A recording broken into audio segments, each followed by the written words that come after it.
Hi friends, hi masters. ముందుగా అందరికీ నా యొక్క హృదయపూర్వక నమస్కారాలు తెలియచేస్తున్నాను. స్వాధ్యాయం బుక్ రీడింగ్లో భాగంగా యోగులతో నా ఆత్మకథ పుష్పప్రకాష్ అత్యం గారిచే వ్రాయబడినటువంటి పుస్తకం నుంచి ఎంతో చక్కటి జ్ఞానాన్ని తీసుకుంటున్నాం కదా. సో మరి ఈరోజు ఇంకా మరెంతో జ్ఞానాన్ని తీసుకోవటానికి ప్రయత్నిద్దాం. చక్కగా అందరం కూడా ధ్యానంలో ఉంటూ ఈ జ్ఞానాన్ని తీసుకోవాల్సిందిగా కోరుకుంటున్నాను. మరి అందరూ చక్కగా ఉన్న చోటనే స్థిరమైన సుఖ ఆసనంలో కూర్చోండి.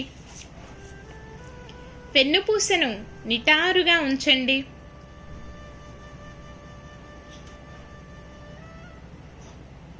వేళ్ళల్లోకి వేళ్ళు పెట్టుకోండి. మీ రెండు కాళ్ళను కూడా క్రాస్ చేసుకోండి.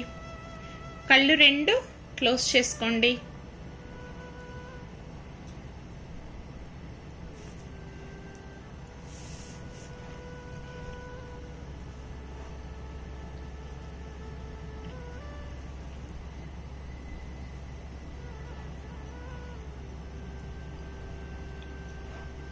దీర్ఘ శ్వాసని తీసుకోండి. నిదానంగా శ్వాసని బయటికి వదిలివేయండి. మరొక్కసారి దీర్ఘ శ్వాసని తీసుకోండి. నిదానంగా శ్వాసని బయటికి వదిలివేయండి.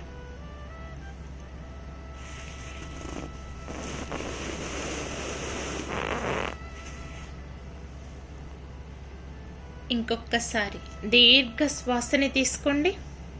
నిదానంగా శ్వాసని బయటికి వదిలివేయండి.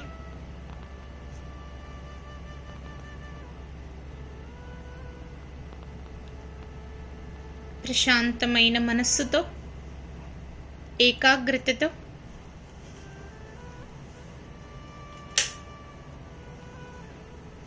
సహజంగా జరిగేటటువంటి శ్వాసని గమనిస్తూ, శ్వాసతో అనుసంధానం అవుతూ అంతరంగంలోనికి ప్రయాణించండి.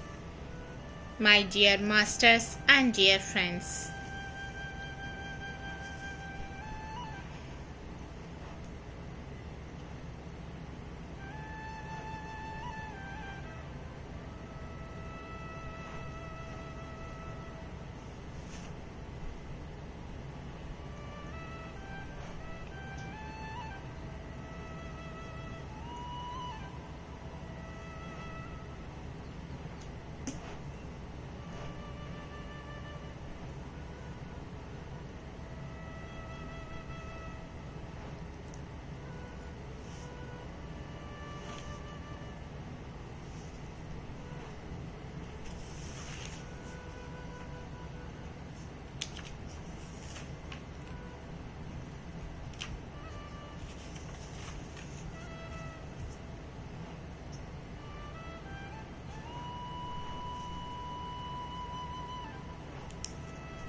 Okay my dear masters and dear friends, section start చేస్తున్నానండి. చక్కగా అందరూ ధ్యానంలో ఉంటూ ఈ జ్ఞానాన్ని తీసుకోవాల్సిందిగా కోరుకుంటున్నాను. ఎవరూ కూడా ఎట్టి పరిస్థితుల్లో కళ్ళు తెరవకండి. 2/4/2015 సంవత్సరంలో అనుభవం. 2/4/2015న టీవీ చూస్తూ కళ్ళు మూసుకుంటే థర్డ్ ఐలో ఒక గడియారం కనిపించింది. ఉదయం 11:30 నుండి మధ్యాహ్నము 2:30 వరకు ఎరుకతో గమనించు అని వినిపించింది. సరే అని 11:30 అయిన తరువాత ఏం గమనించాలి అనుకున్నా. థర్డ్ ఐ 2 వాకిళ్లుగా తెరుచుకొని దానిలో నుంచి ఒక కాకి బయటకు పోకుండా అలా ఇలా చూస్తూ ఉంది. నాలో నుంచి ఒక గోల్డ్ కలర్ గ్రద్ద దాన్ని తరుముతూ వెళ్ళింది. ధ్యానంలో మనకు పూర్ణాత్మ కాంతులు ఎలా ఎరుక కలిగిస్తాయో చూడండి. ధ్యానమా మజాక? మనకు అడ్డంకి అయిన గ్రహాన్ని నాలోని గరుత్మంతుని కాంతులు పక్షుల రూపములోని గ్రహాలకు తరమటం, బయటకు పంపటం తెలుసుకొని కృతజ్ఞతలు చెప్పాను. హిమాలయాల ప్రకృతిలో కేదార్నాథ్ మొత్తం ప్రేమకు దారి నా అనంతం. 2015 పుస్తకం టైపుకు ఇచ్చేసిన ఆనందంతో నా పనికి ఎలాంటి ఇబ్బంది లేదు, నేను హాయిగా హిమాలయాల టూర్ వెళ్ళి రావచ్చు అని మే నెల 14వ తేదీన బెంగళూరు నుంచి బయలుదేరి పూరీ జగన్నాథ్ చేరుకున్నాము. అక్కడ గుడి గురించి వివరిస్తూ ఉన్నారు. నా మనస్సు మాత్రం గుడి యొక్క మొత్తం అందాలు తిలకిస్తూ ఉన్నాను. గర్భగుడిలోకి వెళ్ళటానికి ఒక అరగంట ఉంది. ఇక్కడ అందరూ కూర్చొని విశ్రాంతి తీసుకోండి అన్నారు. ఆ శిల్పాలను తీర్చిదిద్దినటువంటి ఆత్మల యొక్క ఆలోచనలను మననం చేసుకుంటూ ఎంత గొప్పవాళ్ళు, వారికి థ్యాంక్స్ చెప్పాలి అనుకున్నాను.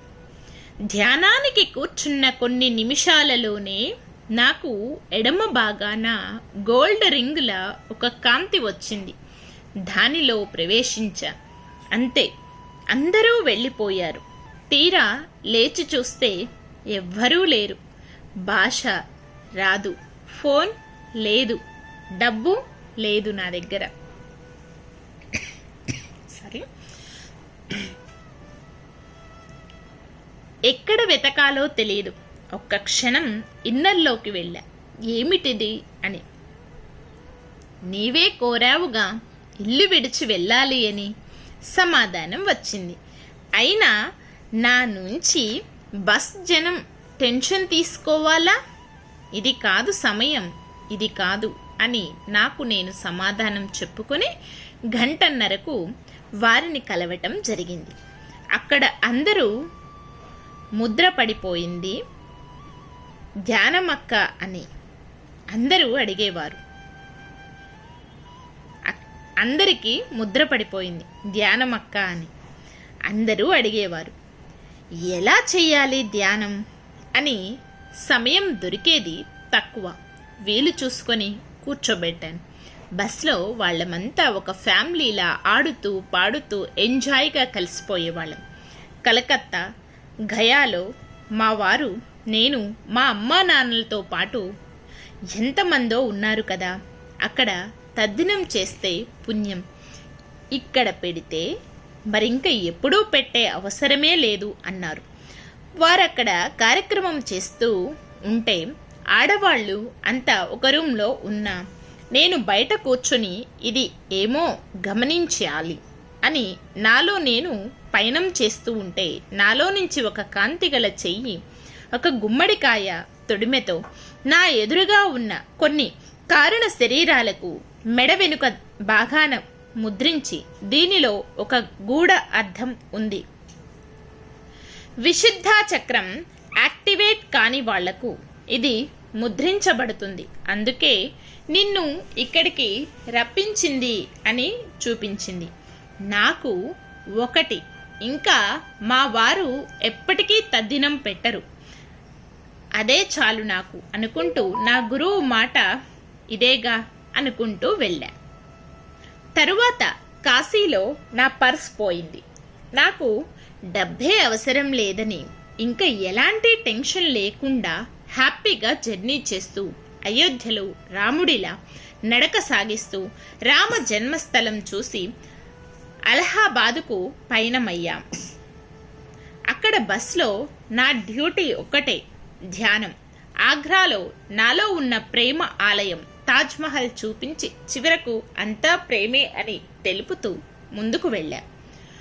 మధురలో బృందావనం, దేవకి వసుదేవుల కారాగారం చూసి మనలో ఉన్న 7 శరీరాల్లో మనం ఎలా ఖైదీలమో తెలుసుకున్నాను.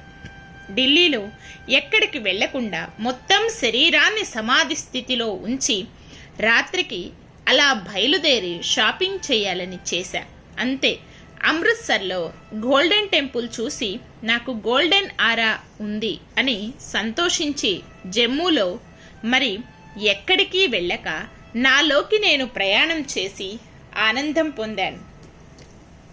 వైష్ణోదేవి ఢోలీలో కూర్చుండి అంతా విహారం చేస్తూ మధ్య మధ్యలో మా తోటి వారితో కలిసి మాట్లాడితే భార్యాభర్తలు నా భార్య ఎలా కూర్చుందో అని ఆలోచన మా వారు ముందు పోయారేమో తెలుసా అని కొందరు ఎవరు అవసరం లేదు, మన దగ్గర ఉన్న 4 మనుషుల రూపంలో ఉన్న కాంతులతో మనం వెళ్తున్నాం అనే ధ్యాసలో నేను విశ్వమంతా రూపాలతో ఉన్న అందరూ దేవుళ్లే కదా, ఎక్కడ మొక్కాలి నేను అనే ఆలోచనలతో ముందుకు వెళుతూ ఒళ్ళంతా చెమటలతో ఇలా అన్నా. మీరు కూడా ఉన్నారుగా, నాలో నుంచి తొంగి చూస్తున్నారా అనుకుంటూ ఉండిపోయాను. హరిద్వార్ చేరటంతో మొదలయ్యింది నా అసలైన ఆనందం. ఏమో తెలీదు, లోపల నుంచి నృత్యాలు మొదలయ్యాయి. అక్షరధామ్ లాడ్జ్లో దిగి హాయిగా ఆ నదిలో సువాసనతో బయటకు వచ్చా. అప్పుడు నా నాసికలో మొదలైన సువాసనలు తిరుగు ప్రయాణం వరకు వదలలేదు. కేదార్నాథ్ బయలుదేరి సీతాపురానికి కొద్ది దూరంలో దేవల్లా లాడ్జ్లో బస ఏర్పాటు చేశారు. ఎవరి రూములోకి వారు లగేజ్ చేర్చిన తరువాత అందరూ సమావేశమై ఆనందముగా ఒకరికొకరు పరిహాసాలతో నవ్వుకుంటూ కేదారేశ్వరుని తలుచుకుంటూ ఎలాంటి పరిస్థితులను ఎదుర్కోవలసి వస్తుందో అని అందరి తలపులలో అదే ఉంది. అందరి లోపల కూడా ఎలాంటి పరిస్థితులు ఎదుర్కోవాల్సి వస్తుందో అని ఉందన్నమాట. తెల్లవారి 6:30 అంతా లేచి ఫ్రెష్ అయ్యి అందరూ ఫ్లైట్ దగ్గరికి బస్లో ప్రయాణం చేసి 9 గంటలకు అక్కడకు చేరుకున్నాము. విపరీతమైన చలి, కానీ శరీరాన్ని స్వెటర్స్ ద్వారా ప్యాక్ చేసిన లోనుంచి చలి. అంతలో ఒక ఆలోచన, ఈ శరీరానికి ఇన్ని రకాల జాగ్రత్తలు, మరి మనస్సెందుకు బయటి ప్రపంచంలో వెళ్ళినట్లు హాయిగా ఒక నవ్వు నవ్వుకున్నా. ప్రకృతి ఎలా ఉందో చూడు అని ఒక ఆలోచన. అవును, గాలి వస్తే ఊగిపోతుంది, వర్షం వస్తే తడిచి ముద్దవుతుంది, చలి వేస్తే ముడుచుకుంటుంది, ఎండ కాస్తే వాలిపోతుంది, చందమామ వస్తే పరవశిస్తుంది. ప్రకృతిలా నీవెందుకు ఉండకూడదు అని వినిపించింది. సరే అని ప్రకృతితో మాట్లాడాలి అనిపించింది. అంతలో మా నెంబర్ పిలిచారు. ఫ్లైట్ దగ్గరికి వెళ్ళాము. నన్ను ముందర మధ్యలో కూర్చోబెట్టారు. కొద్దిగా గాలికి కలవరపడ్డా. అంతలో రన్ అయింది. ఫ్లైట్ మెల్లగా పైకి వెళుతోంది. ఆకాశాన్ని ఆత్మ పిట్టగోడ మీద ఉండి ఎలా చూస్తుందో అలా చూస్తూ ఒక రకమైన అనుభూతితో ప్రకృతిని గమనించసాగా. ఒకసారి నాలోంచి ప్రేమ పొంగుకొని కేదార్లో ఒక రాయిగా ఉన్న ఆత్మ దగ్గరగా ఆ కొండలలో ఉన్న జీవాత్మల మానవులను రప్పించుకోవటానికి ఎవరి ప్రేమ ఇక్కడకు లాగుతోంది అనుకుంటూ చూస్తూ ఉన్న దేవతలు అప్పటిలో పుష్పక విమానాలలో వెళ్ళేవారు. మరి ఈ దేహంలో ఉన్న ఆత్మ ఈ విమానములో వెళుతోంది అనుకుంటూ ఉండగానే కొండలలో ఉన్న ప్రతి జీవి కణాలు ఒక రూపుదిద్దుకుంటూ ఎవరిదా అనుకుంటూ ఉండగానే గురువుగారి రూపం దాల్చి సైగలతో రా అని మా వైపు ఎడమ చెయ్యి చాచి కుడివైపు హిమాలయాలలో ఉన్న కాంతులను చూపిస్తూ ఉంటే నేను మైమరచి సంతోషంతో కన్నీటితో అభిషేకం చేస్తూ ఉంటే హిమాలయాల యొక్క కాస్మిక్ శక్తి 4 రోజుల నుంచి తీసుకుంటూ ఉన్నాను. ఈరోజు తులసి కర్పూరం కలిసిన వాసనలతో నన్ను నేను మరచి అసలు నా ఫిజికల్ కళ్ళకే కనిపించిన ఆ రూపకాంతిని చూసి నాలో చివరిది కైవల్యం అంటారే కాదు, నడిమే కేదారి హిమాలయ కాంతులు నాకు కైవల్య దశ చూపించారు. నాలో నాకే తెలియని ఆనందం. అక్కడ ఏముంది అంటే నేను ఏమీ చెప్పలేను. ఎందుకంటే ఎంతోమంది అక్కడ శరీరాన్ని వదలటమే కాక అలా జరిగినట్లు కూడా కనిపించదు. ఎంతో అమాయకంగా గంగమ్మ తన పని తాను చేసింది. కానీ తనకేమీ తెలియనట్లు అలకనంద గంగానది పోటీపడి పరిగెత్తుతూ ప్రవహిస్తున్న వారిని చూసి చిలిపి దొంగలు మీరు అనుకున్న సోమనాథ, భీమశంకర, కొల్హాపుర అవన్నీ చూసిన మనస్సులో ఏమీ లేవు. ఇంకా బద్రీనాథ్ బయలుదేరి అక్కడ చలి అని పిప్పళ్ళ కోటలో కొద్దిగా దూరంగా ఒక బస ఏర్పాటు చేసుకున్నాం. ఆ దారి చాలా క్రిటికల్గా ఉంది. అప్పుడు బస్లో వెళ్ళే వాళ్లకు ఆలోచన, మా బంధువులను మా పిల్లలను చూస్తామా అని. ఆ ఆలోచనలో ఉన్న వారిని చూసి ఇలా అనుకున్న, మమకార పాశాలను తొలగించుకొని ఆత్మకు దగ్గర కమ్మనే కథ ఈ యాత్ర. మరి ఎందుకు ఇలాంటి ఆలోచనలు చేస్తూ వెళ్తుంటారు? అయినా కళ్ళు మూసుకొని అంతా నేనే కదా, ఇదంతా పై నాటకమే, అందరిలోనూ ఉన్న ఆత్మలు చేసే ఆలోచనలు చూసి నవ్వుకుంటూ విచిత్ర సిద్ధాంతం గుర్తు చేసుకుంటూ కోల్వాపూర్ వచ్చా. మహాలక్ష్మిలా స్థిరత్వాన్ని తెచ్చుకున్నాను. అందరూ దారిలో ఋషికేశ్ బస్లో వెళుతూ ఉంటే కేదార్ నుంచి బదరి ఋషికేశ్ వరకు ఋషుల సంచారం చేస్తూ వారితో మాట్లాడాలని ఉన్న భాష రాదు. ఆనందంతో వారిని చూస్తూ వారి ఆశ్రమాలు కనిపిస్తే మాతో ఉన్న ఋషి మేము సంసారంలో ఉంటూ నిర్వాణం చెందాలని చెప్పిన మాటలు వింటూ మౌనంగా 9/6/2015 నా బళ్ళారి చేరుకున్నా. తీరా ఇంటికి వస్తూనే తులసికి నీరు పోస్తున్నా ఎండిపోతుంది. నాకు ఆ రోజు బంధువులతో తనతో మాట్లాడటానికి వీలు కాలేదు. మరుసటి రోజు దగ్గర కూర్చొని నేను ఈ పుస్తకం రాయటానికి నీ సువాసనలు నాకు ఇచ్చావు, మరి ఎందుకు ఇలా నీరసించావు అని తనను నిమురుతూ ప్రేమగా బాధపడ్డా. అంతే, తులసి మొక్క 4-5 రోజులలో చిగురు వేసి గుబురుగా తయారయ్యి నన్ను చూస్తూ నవ్వుతోంది. ప్రేమిస్తే ఆనందిస్తావు, ఏమైనా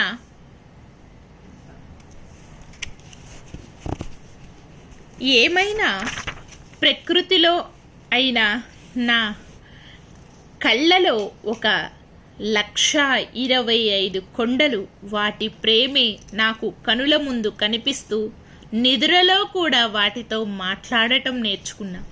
కాశీ యాత్రకు వెళితే ప్రతి ఒక్కరికి ముక్తి వస్తుంది అనుకుంటూ ఉంటే నాకు మాత్రం ఆనందం. మొగలి పొదలలో నేను ఉన్నాను, శ్వాస ద్వారా బయటకు వచ్చాను, జ్ఞానధారగా మీ ముందు ఉంచాను. ఇదే నా ఆత్మకథ. మొగలి పొదలో ముళ్ళు ఉన్న ఎంత సువాసనలు అందాలను ఇస్తాయో మనకు తెలుసు. అందులో నాగులు ఉంటాయని తెలుసు. ఈ బుక్ ప్రింట్ అవ్వటం కోసం ఎన్ని అడ్డంకులు వస్తున్నా ఛేదిస్తూ వచ్చాను. ముళ్లను ఛేదిస్తే కదా సువాసనలు తీసుకుంటాము. మీరు కూడా మొగలి పొదలో ఉన్న ముళ్ళలాంటి ఆలోచనలను శ్వాస ద్వారా పట్టుకొని సువాసనలను సొంతం చేసుకోవాలని ఆశిస్తున్నాను. ఇదే నా ఆత్మ యొక్క సందేశం. ఇదండి మొత్తం యోగులతో నా ఆత్మకథ బుక్ యొక్క జ్ఞానం. నాకైతే సాంగు పాడటం రాదు. ఇందులో భావాన్ని మాత్రం మీరు తీసుకోండి. చిన్న ప్రయత్నం. హిమాలయాలలో విశ్వమంతా గురువేనని తెలుసుకున్న నాలోంచి ఈ పాట వినిపించింది. ఆనందమైనది ఈ విశ్వమంతా, అపురూపమైనది నీ విశ్వరూపము. విశ్వరూపము ఆనందమైనది ఈ విశ్వమంతా, అపురూపమైనది నీ విశ్వరూపము. విశ్వరూపము గురుతైన కానీ గురు కానరాడా, ఆ తేజమూర్తిని చూసేము కాదా. ఆనందమైనది ఈ విశ్వమంతా, అపురూపమైనది నీ విశ్వరూపము. విశ్వరూపము దివిలోన ఉన్న ఆత్మబంధువు భువిలోన మనకు దొరికేను కాదా. ఆనందమైనది ఈ విశ్వమంతా, అపురూపమైనది నీ విశ్వరూపము. విశ్వరూపము గుడిలోన ఉన్న అడవిలో ఉన్న ఒకటే భావము, పరమాత్మ భావము. ఆనందమైనది విశ్వమంతా, అపురూపమైనది నీ విశ్వరూపము. విశ్వరూపము మనలోన ఉన్న అహమే తెలియ, మనకే తెలియును ఆత్మానుబంధము. ఆనందమైనది విశ్వమంతా, అపురూపమైనది నీ విశ్వరూపము. విశ్వరూపము గంధర్వగానము విన్నాను గాని, తుంబూరనాదము వినిపించెనాలో. ఆనందమైనది విశ్వరూపము, అపురూపమైనది నీ విశ్వరూపము. విశ్వరూపము నాకేమి తెలియదు నిన్ను వర్ణించ, నాలోన చేరి వ్రాయించినావు. ఆనందమైనది విశ్వమంతా, అపురూపమైనది నీ విశ్వరూపము. విశ్వరూపము నిజంగా నా కన్నులలో ఉన్న నీటికి శక్తి ఉంటే నా గురువుగారి పాదాలను తాకే ఉంటాయని నా నమ్మకం. ఆత్మ సంతకం 12/2/2016 ఫిబ్రవరి 19న ప్రతి పేజీలోనూ జే అనే అక్షరంతో సంతకం చేయబడింది. ఇది ఏమిటి అని ధ్యానంలో కూర్చుంటే ఆ పుస్తకంలో ఇంకా చేర్చవలసింది ఏమీ లేదు, పని అయిపోయింది అని వినిపించింది. 22వ తేదీన నాలో నుంచి ఒక కాంతి నేను వెళ్తున్నాను, ఇక మిగిలిన పని నీదే అని చెప్పి వెళ్ళిపోయింది. ఏదైనా కానీ పత్రి గారు, పత్రి మేడం చేతుల మీదుగా ఈ పుస్తకం తీసుకోవాలని మా బళ్ళారి ధ్యాన కుటుంబంతోనే ఆవిష్కరణ సంబరం జరుపుకోవాలని అనుకున్నాను. దానికి తగ్గట్టు మా వారేమో షష్ఠి పూర్తి చేసుకుందాం అంటున్నారు. నాకేమో షట్చక్రాలలో ఉండి సహస్రార పండుగ చేసుకోవాలని ఆశ. షష్ఠి పూర్తి అవకాశం నాకు చాలా అనుకూలం అవుతుందని ఆశిస్తున్నాను. ఈ పుస్తకం ఎంత సాఫీగా మాస్టర్స్ చేతిలో సాగిపోతోందో తెలుసుకుంటూ చూడండి, విశ్వం ఎక్కడి వాళ్లనో ఇక్కడకు పిలిపించి తానే చేయించుకుంటోంది. మనం నిమిత్త మాత్రులమే. ఇదండి టోటల్ యోగులతో నా ఆత్మకథ బుక్ అనుభవం. అయితే మరొక సెక్షన్లో అద్భుతమైన ఆత్మల యొక్క అనుభవాలను తెలుసుకుందాం. ఓకే, ఇద్దరు ఆత్మ కుటుంబాల యొక్క అనుభవాలు ఈ బుక్లో చేర్చబడ్డాయి. మరి వాటిని మరొక సెక్షన్లో తెలుసుకుందామా? ఇంతటితో సెక్షన్ క్లోజ్ చేస్తున్నాము. క్లోజ్ చేసుకునే ముందు చివరి క్షణం ధ్యానం. ఇప్పటి వరకు మనం విన్న జ్ఞానాన్నంతా మనలో నింపుకోవటం కోసం ఎరుకతో ధ్యానం. My dear masters and dear friends,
okay my dear masters and my dear friends,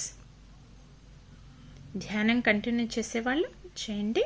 మిగిలిన వాళ్ళందరూ నిదానంగా సహజ స్థితికి వస్తూ మీ రెండు చేతులను కూడా విడతీస్తూ మీ కంటి ముందు పెట్టుకోండి.